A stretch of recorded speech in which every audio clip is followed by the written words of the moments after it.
మరో 3 రోజుల్లో విడుదలకు సిద్ధంగా ఉన్న తమిళ హీరో విజయ్ జననాయగన్ చిత్రం ఇప్పుడు విడుదలవుతుందా లేదా అనేది సందేహంగా మారింది. ఎందుకంటే ఈ సినిమాకు సంబంధించి సెన్సార్ కార్యక్రమాలు ఇప్పటికీ పూర్తవలేదు. మేకర్ సెన్సార్కి స్లాట్ బుక్ చేసుకుని వారం రోజులైంది. ఈ పాటికి సెన్సార్ కార్యక్రమాలు పూర్తయి సర్టిఫికెట్ చేతుల్లోకి రావాలి. కానీ ఇప్పటి వరకు అది జరగలేదు. ఒక పక్క ఈ సినిమాకు సంబంధించిన అడ్వాన్స్ బుకింగ్స్ ఓవర్సీస్లో భారీ లెవెల్లో జరిగాయి. ఓవర్సీస్ కేడిఎంస్ డెలివరీ ఈ రోజు అయిపోవాలి. లేదంటే ప్రీమియర్ షోస్ క్యాన్సిల్ అయ్యే అవకాశాలు ఎక్కువ అవుతాయి. మరోపక్క ఇండియాలో ఈ పాటికి క్యూబ్ యూఎఫ్ఓకి సినిమా కంటెంట్ వెళ్ళిపోవాలి. ఇదంతా జరగాలంటే సెన్సార్ కార్యక్రమాలు పూర్తవ్వాలి. అది ఇప్పటి వరకు జరగలేదు. మూవీ టీంకి సహనం నశించి హైకోర్టులో సెన్సార్ బోర్డు తీరుపై కేసు వేశారు. ఈ కేసు విచారణకు రానుంది ఈరోజు.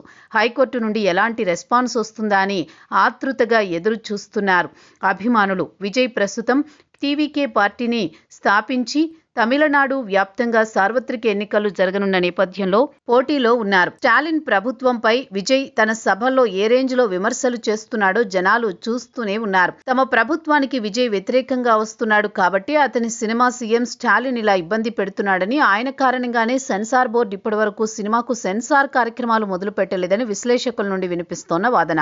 ఎన్నికల సమయంలో ఇలా విజయ్ని ఇబ్బంది పెడితే సినిమాకు నష్టం జరగొచ్చేమో కానీ రాజకీయంగా స్టాలిన్ విజయ్కి మేలు చేసినట్టే అవుతుంది. ఎందుకంటే గత వైసీపీ ప్రభుత్వంలో ఇలాంటి సంఘటనలు చాలానే చూసాం. పవన్ కళ్యాణ్ సినిమాలకు టికెట్ రేట్స్, బెనిఫిట్ షోస్ రానివ్వకుండా వైసీపీ ప్రభుత్వం ఏ రేంజ్లో తొక్కేసిందో జనాలు చూశారు. వైసీపీ 2024 ఎన్నికల్లో అంత దారుణంగా ఓడిపోవడానికి ప్రధాన కారణాల్లో ఇది కూడా ఒకటి.